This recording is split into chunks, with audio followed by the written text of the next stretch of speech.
Boot up any modern video game today, and you are immediately hit with a rich, fully orchestrated symphony of digital audio. We expect deep bass, directional footsteps, and crystal-clear dialogue, all processed simultaneously in real time. But in the early 1980s, the digital frontier was practically silent, save for the harsh, single square wave tone of the standard PC beeper. This is the IBM personal computer.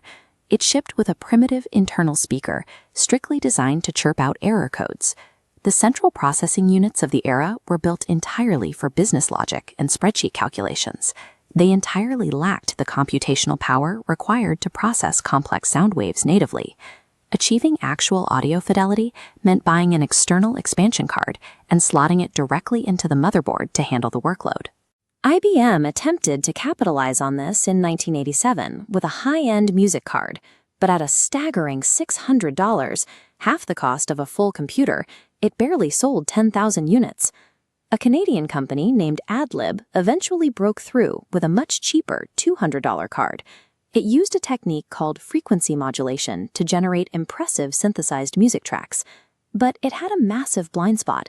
It could not play recorded digital audio samples. If a game developer wanted to include the actual sound of a human voice or a recorded explosion, the AdLib card was useless. A clear gap sat wide open in the market. Game developers and players desperately needed a single, affordable piece of hardware that could simultaneously synthesize a background music track and trigger high-fidelity recorded sound effects. The person who solved this problem was Wong Hoo Sim. Raised in a rural Malaysian and Singaporean village known as a Kampong, Sim spent his childhood selling eggs on the street and playing the harmonica. By 1981, he had pulled together $10,000 in savings to open a tiny 440-square-foot computer repair shop in Chinatown called Creative Technology. Sim spent his days tinkering with microcomputers like the Apple II. These early machines were entirely open. There were no anti-tamper screws, and the internal components were clearly labeled. This architecture taught Sim a crucial lesson. You didn't have to build an entire computer to innovate. You could build highly specific, modular components that plugged directly into existing systems. Creative Technology initially tried to manufacture its own bilingual personal computer for the Asian market, called the Cubic CT. They poured $500,000 into research and development, but the machine sold poorly. The small team simply couldn't compete in the macro hardware market. So they stripped out the custom audio and music software they had built for the CT, packaged it onto a standalone expansion board, and started selling it as an add-on. Failing to sell whole computers forced Creative Technology to focus strictly on the micro-component market. By abandoning the dream of building the box, Sim inadvertently placed his team in the exact position needed to solve the PC audio crisis.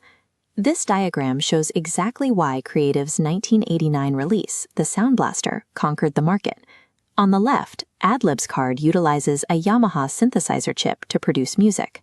On the right, Sound Blaster uses that exact same chip to match AdLib's music capabilities, but it adds a completely separate stream for processing sampled sound effects. Gamers finally got their music and their explosions at the exact same time, but Creative included an economic hook. Motherboards back then only had a few expansion slots, and gamers needed them for memory and hard drives. The Sound Blaster included a 15-pin joystick port right on the backplate. This effectively gave users a $50 shadow discount by eliminating the need for a standalone game port adapter while saving a precious expansion slot. The industry response was immediate.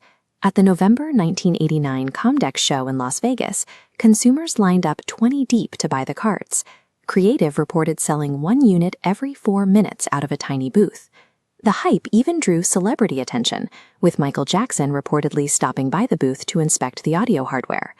The Sound Blaster secured its monopoly by solving the user's physical constraints. By combining music synthesis, digital sound samples, and peripheral connections onto a single board, Creative provided an all-in-one ecosystem that completely standardized PC audio. Within 3 years, Creative's Canadian rival AdLib filed for bankruptcy. By 1992, the Sound Blaster brand was generating hundreds of millions of dollars in sales. Creative became the very first Singaporean company to IPO on the American NASDAQ, soaring to a billion-dollar valuation and making Sim one of Singapore's wealthiest men. But Sim recognized a structural threat. a company cannot rely entirely on a single expansion card forever. Throughout the mid-1990s, Creative launched a frantic campaign to diversify their product line. They poured capital into CD-ROM drives, graphics accelerators, web cameras, and an entire portfolio of entertainment-centric .com businesses. Most of these ventures bled money. Their most aggressive push was into portable MP3 players with the Nomad line. Creative hit the market early, boasting massive storage capacities and broad file compatibility. But in 2001, Apple introduced the iPod. While Creative marketed raw technical specifications, Apple focused entirely on a seamless user interface, a tactile click wheel, and the airtight synchronization of the iTunes software. The MP3 wars exposed Creative's specific operational limits. They were exceptionally good at engineering isolated plug-in hardware components for open systems. But when it came to designing and controlling end-to-end consumer ecosystems, they could not compete with design-first companies. The true executioner of the sound card, however, was Moore's Law. For over a decade, CPUs were too weak to handle audio.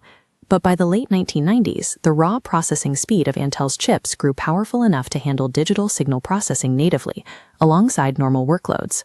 This motherboard schematic demonstrates how Intel finalized the takeover in 1996 with a standard called AC97. They split audio duties directly down the middle. All the complex digital processing was pulled directly into the motherboard's main chipset. The vulnerable analog duties, converting digital signals into electrical waves, were offloaded to a tiny, inexpensive codec chip placed in a quiet corner of the motherboard.